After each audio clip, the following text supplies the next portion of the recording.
जादुई ढाबा। एक समय की बात है, एक गांव में एक गरीब परिवार रहता था। उस परिवार का मुखिया का नाम रमेश और उसकी पत्नी सीता और उनके बच्चे। और उस परिवार में रमेश की बूढ़ी अम्मा रहती थी। रमेश बहुत ही गरीब था, वह अपना गुजारा जैसे तैसे करता था। एक दिन रमेश को काफ़ी बुखार आ जाता है। उसका समय पर इलाज ना मिलने के कारण वह ख़त्म हो जाता है। उसके बाद सीता अकेली पड़ जाती है। उसका किसी भी प्रकार से कोई इनकम सोर्स नहीं था। उसके छोटे छोटे बच्चे थे, एक बूढ़ी अम्मा थी। वह सोच नहीं पा रही थी इनका ध्यान कैसे रखे। लेकिन रमेश का एक छोटा भाई भी था, मोहन। वह काफ़ी लालची किस्म का व्यक्ति था। जब उसका भाई रमेश की मृत्यु हो जाती है तो मोहन उसके परिवार में जाकर कुछ दिन अपनी अम्मा और रमेश के बच्चे और पत्नी को खाना देने का नाटक करता है। कुछ दिन बीत जाने के बाद मोहन अपनी माँ से जमीन के कागजों पर अंगूठा लगवाने के लिए बोलता है और साथ ही बोलता है कि आप भाभी और बच्चों का टेंशन ना लें, मैं उनकी अच्छी खासी सेवा करूँगा, उनको किसी प्रकार की कोई परेशानी नहीं आने दूँगा। उसके बाद उसकी अम्मा ने उस जमीन के कागज़ पर अंगूठा लगा देती है। 3-4 दिन होने के बाद रमेश अपनी ज़मीन को सेठ के हाथों में बेचकर गांव से निकल जाता है। जब इस बात का पता उस बूढ़ी अम्मा और रमेश की पत्नी सीता को पता चलता है तो वह काफ़ी ज़्यादा परेशान हो जाती हैं। वह सोच नहीं पाती कि अब मैं क्या करूं जिससे मेरे परिवार का गुजारा हो सके। कुछ दिनों तक गांव वालों ने उनके हालातों को देखकर उनके लिए भोजन की व्यवस्था करने लगे, लेकिन ज़्यादा दिन नहीं कर पाए। उसके बाद गांव वाले उनको अपनी हालत पर छोड़ दिए। जब उनके पास भोजन करने के लिए लास्ट दाल चावल बचे तो उनको बनाकर खाने लगे।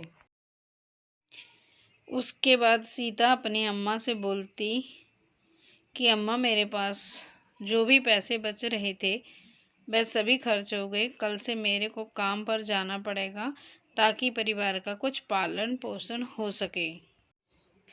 लेकिन मैं आपको इस हालात में छोड़कर कैसे जा पाऊंगी। ता माँ बोलती है कि तुम टेंशन ना लो, सब अच्छा ही होगा। सीता अपने परिवार को खाना खिलाने के बाद बहुत ही कम खाना बचता है, इसे वह खाना खाने बैठती है। उसी समय एक बूढ़ी अम्मा बाहर आ जाती है और बोलती है कि घर में कोई है। जैसे ही सीता घर से बाहर निकलती है तो बूढ़ी अम्मा बोलती है कि मैं काफ़ी भूखी हूँ, क्या मेरे को खाना मिल सकता है। उसके बाद सीता अपने लिए बचे हुए खाने को उस बूढ़ी अम्मा को दे देती है और बैठ जाती है। जब सीता परेशान देखते हैं तो वह बूढ़ी औरत बोलती है, क्या बात है बेटी, परेशान क्यों हो रही हो। तब सीता अपनी पूरी बात उस बूढ़ी अम्मा को बता देती है। जैसे ही वह बूढ़ी अम्मा खाना खाती है तो बोलती है, तो आपने कितना अच्छा खाना बनाया है।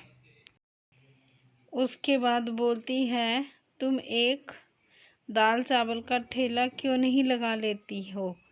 मेरे पास एक जादुई नमक का पैकेट है, यदि तुम इस नमक के पैकेट को अपने खाने में मिला आओगे तो बहुत ही ज़्यादा खाना स्वाद हो जाएगा। और इसके लिए आप अपने घर के सामने ही एक दाल चावल का ठेला लगा लो, जिससे आपको बाहर जाने की ज़रूरत भी नहीं पड़ेगी और आपको अच्छी खासी इनकम भी होने लगेगी और वहाँ से चली जाती है।